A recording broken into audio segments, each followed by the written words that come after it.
Good morning students.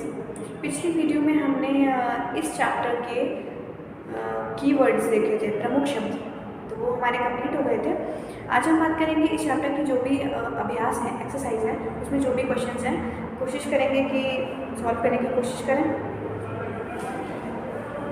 सबसे पहला जो है क्या है, फिल्टर पेन से वो FIV, ठीक है। देखते हैं क्या है।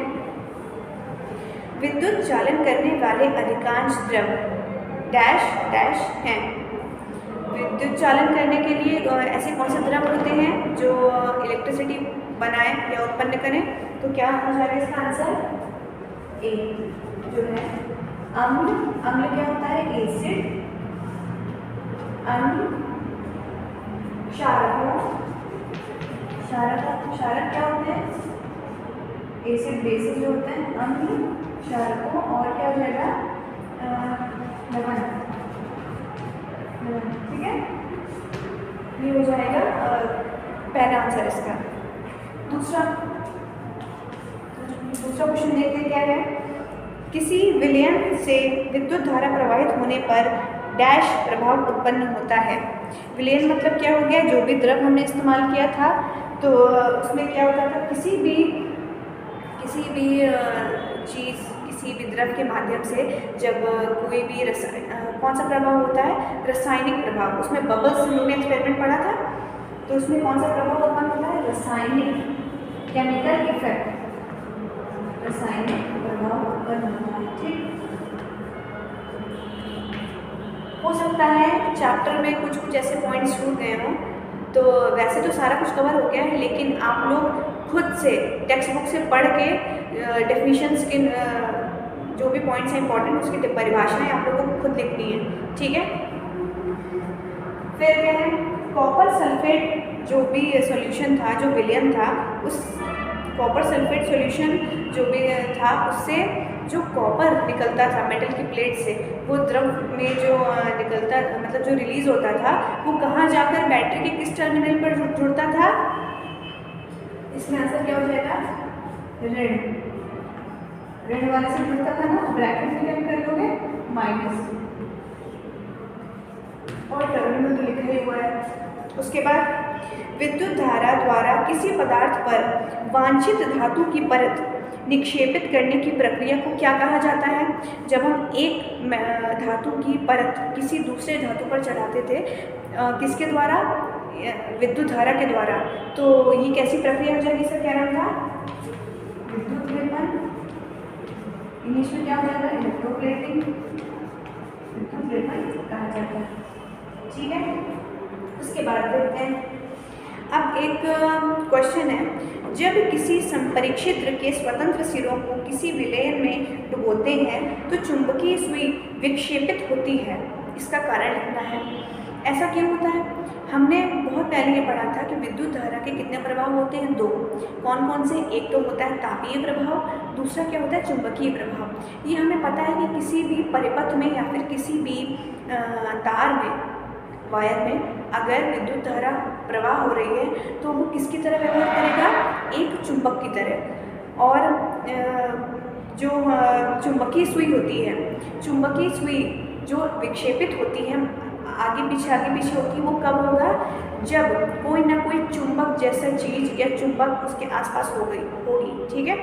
तो इसका आंसर तो हम लिख सकते हैं आराम से, क्योंकि पढ़ा भी हुआ है। तो इसमें क्या लिखेंगे? किसी परिपथ में जब विद्युत धारा प्रवाह होती है तो किसकी तरह व्यवहार करता है? एक चुंबक की तरह। तो इसको लिखेंगे आंसर जो है सेकंड का क्या हो जाएगा? जब किसी संपरीक्षित्र, जब किसी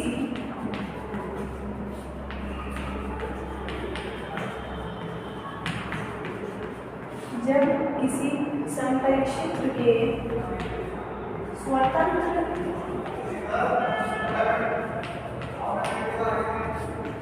स्वतंत्र सिरों को किसी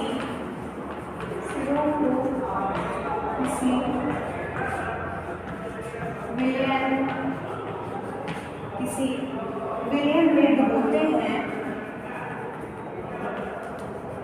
किसी विलयन में डुबोते हैं विद्युत धारा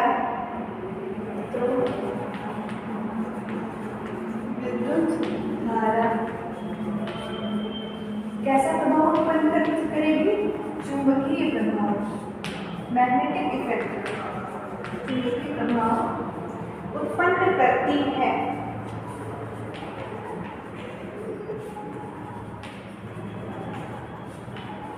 उत्पन्न करती है, ठीक है, उत्पन्न करती है। इसका मतलब इसलिए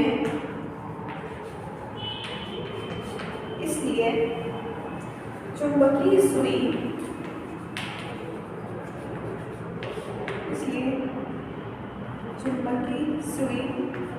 विक्षेपित होती है। क्या होती है? विक्षेपित होती है। विक्षेपित मतलब क्या होता है? आगे पीछे घूमना।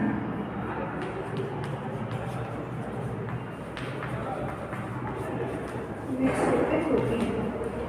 किसी भी चुंबकीय सुई का विक्षेपण किस बात पर निर्भर करता है? कि वो कितना ज़्यादा विद्युत धारा प्रवाह हो रहा है किसी भी परिपथ में। ठीक है, तो क्या हो जाएगा? ये पूरा लिखेंगे हम। चुंबकीय सुई का विक्षेपण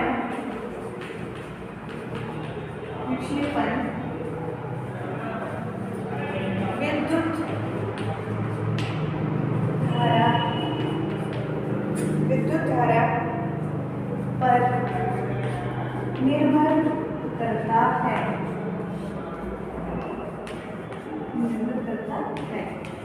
ठीक है, ये सेकंड वाले क्वेश्चन का आंसर है। अब थर्ड वाला क्या है? थर्ड वाले में एक परिपथ बनाया गया है जिसमें क्या है, एक बैटरी है, उसको एक विलयन में डुबाया गया। विलयन मतलब वही द्रव, कंडक्टिंग वाला, सुचालक वाला द्रव में डुबाया गया है। और क्या किया गया है, एक माचिस के नीचे जो वाली ट्रे होती है उसमें क्या रखा गया है, वही चुंबकीय सुई रखी गई है। तो इसमें बोला गया है कि चुंबकीय सुई विक्षेपण कर रही है। इसका मतलब इसमें विद्युत धारा प्रवाह हो रहा होगा। तो कौन सा द्रव होगा उसका उदाहरण लिखते हैं।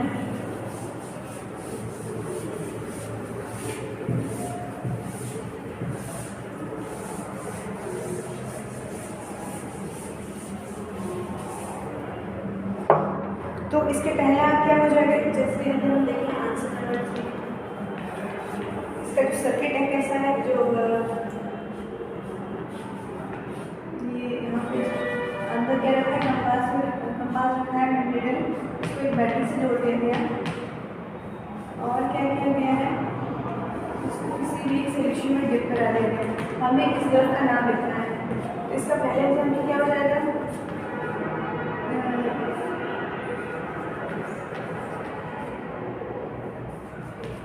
यहाँ पे पूरा लिखेंगे कॉपर सल्फेट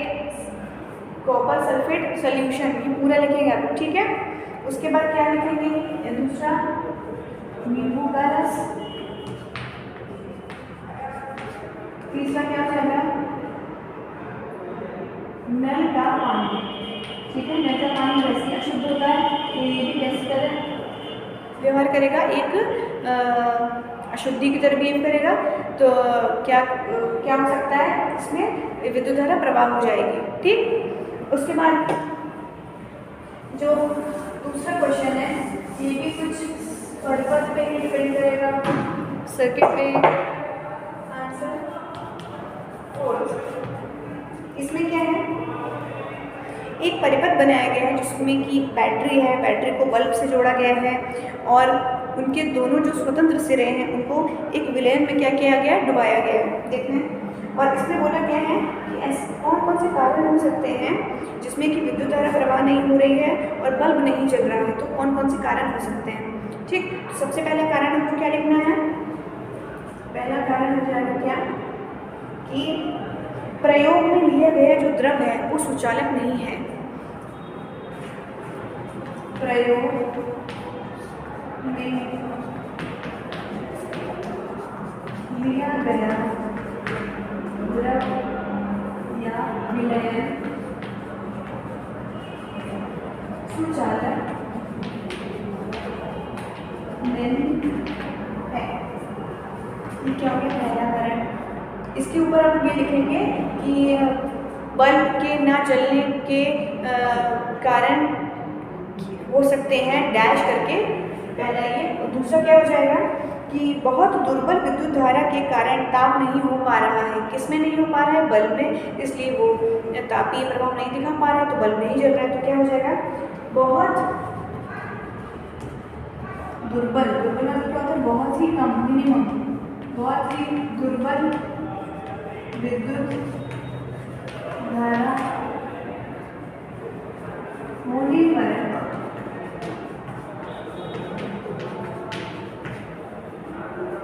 तापीय प्रभाव उत्पन्न नहीं